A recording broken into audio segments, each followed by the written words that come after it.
আচার তৈরি করার জন্য এখানে আমি শুকনা মরিচ আর পাঁচফোড়ন হালকা টেলে নিয়েছি। এগুলো এখন আমি গুঁড়ো করে নেব। এই মশলাটা দিলে আচারের টেস্টটা অনেক বেশি ভালো আসে। এবার আমি আচার বানানোর ফাইনাল কাজে লেগে গেলাম। দিয়ে দিলাম সরিষার তেল। আচার বানানোর জন্য পারফেক্ট তেল হচ্ছে সরিষার তেল। সরিষার তেল ছাড়া আচার জমেই না।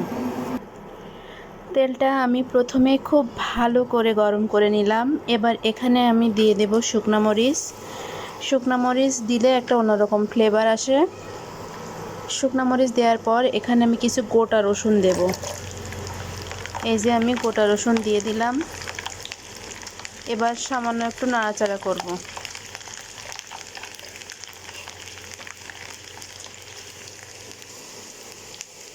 দুইটা তেজপাতা দিয়ে দিলাম। আমি রসুন আর আদা বেটে নিয়েছি পানি ছাড়া। আমি এই আচারটা ব্যবহার করতে এক ফোঁটাও পানি ব্যবহার করিনি। পানি ব্যবহার না করলে আচারটা আসলে অনেক দিন থাকে, নষ্ট হয় না। সবাই চেষ্টা করবেন যে আচারে যেন একটুও পানি ব্যবহার না করতে। এটা আমি একটু হালকা করে ভেজে নিচ্ছি। ওইদিকে আমি আচারের মশলাটা ভেজে নিচ্ছি হালকা হালকা। এবং দেখুন আমি কিভাবে কেটেছি।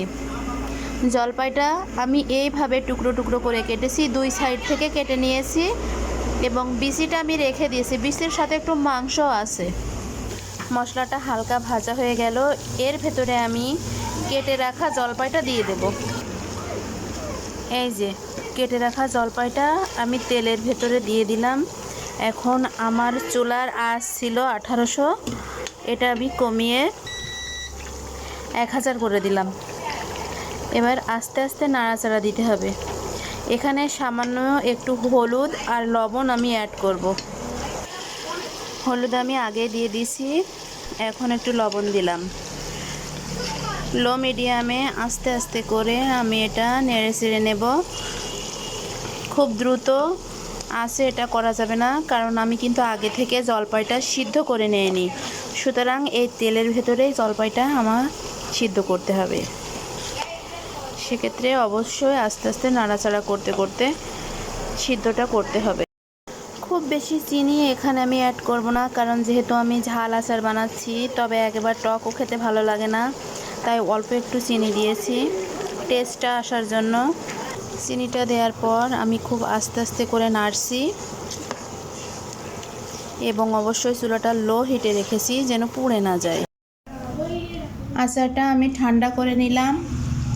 এখন এই যে কাচের বয়াম, এই বয়ামে করে আমি সংরক্ষণ করব।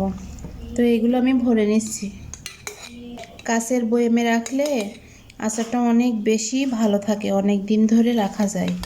আজ এ পর্যন্তই। ভালো থাকবেন সবাই। আল্লাহ হাফেজ।